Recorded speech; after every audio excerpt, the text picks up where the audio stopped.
দাদির কাছে গল্প শুনতাম আগেকার দিনের বিয়েতে নাকি কোরমা করতো, দুধ দিয়ে করতো। তো সবসময় আমার মনে একটা প্রশ্ন থাকতো, দুধ দিয়ে করলে এটা কি মিষ্টি লাগে না, এটা কিভাবে খায়?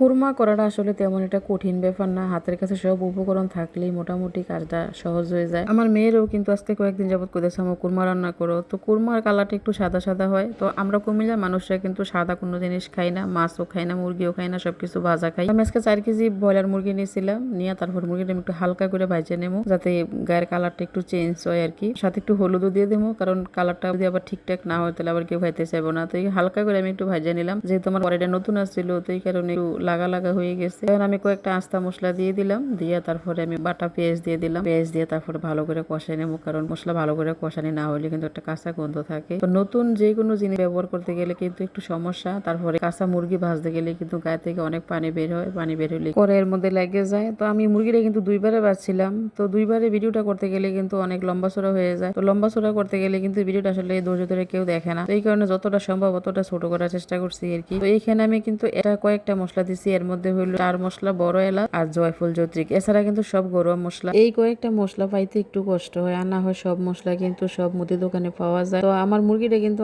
আমি একটু সাইজে বড় করছি, কারণ একটু বড় বড় না করলে কিন্তু আবার নাড়াচাড়া করতে করতে উঠে যাইব। তো এই কারণে আমরা যখন আলু দিয়ে মুরগি মাংস ঝোল করি আর একটু সাইজে ছোট করি, আর একটু বড় করলাম আর কি। তো আমার পেঁয়াজ কষানি কিন্তু হয়ে গেছে, এখন আমি বাকি মশলাটি দিয়ে দেবো একটা একটা করে। এর মধ্যে আদা বাটা, রসুন বাটা, তারপরে হলো জিরা গুঁড়া, গরম মশলা অল্প অল্প একটু দিয়ে দেবো। আমার যেহেতু মুরগির মাংস বেশি, তো এখানে কিন্তু মশলার পরিমাণটা একটু বেশি হইব। তো এখানে আমি প্রথমে রসুন বাটা দিলাম 4 চামচের মতো, আর আদা বাটাও দিয়ে দিলাম রসুন বাটা সমান, দিয়ে তারপরে অন্য মশলা দেবো। এর মধ্যে দিয়ে দিলাম হলো লবণ, তারপরে টক দই। টক দইটাও কিন্তু আমার হাতের কাছে পাইতে একটু কষ্ট হয়, এদিকে আসলে টক দইটা তেমন একটা পাওয়া যায় না, শহরে কিন্তু প্রত্যেক দোকানে দোকানে পাওয়া যায় টক দই। এখন দিয়ে দিলাম হলো লাল মরিচের গুঁড়া, আমার মরিচটা তো তেমন জাল নাই, হালকা জাল, তো এই কারণে একটু বেশি করে দিলাম। এখন দিয়ে দিলাম হলো পেঁয়াজ, বেরেস্তা, কাজু বাদাম, তারপরে আসলে টক দই একসাথে ব্লেন্ড করে নিয়েছিলাম। ব্লেন্ড করাটা আসলে ভিডিও করা হয়েছে না, এটা দিয়ে দিলাম, দিয়ে একটু কষাই নিয়েছি। কষায় তারপরে হলো আমি মুরগি দিয়ে দিলাম, মুরগি দিয়ে তারপরে এখানে জয়ফল জয়ত্রী গুঁড়ো একটু দিলাম, তারপরে দিয়েছিলাম একটু গরম মশলা দিয়ে আমি আরো 10 মিনিটের মতো কষাই নিয়েছি। তো কষাইটা কিন্তু অনেকক্ষণ যাবতই করছি, অল্প একটু ভিডিও করা হয়েছে আর কি। তো এখন দিয়ে দিলাম হলো গরুর দুধ, দুধটা আমার আগে থেকে জাল করা ছিল।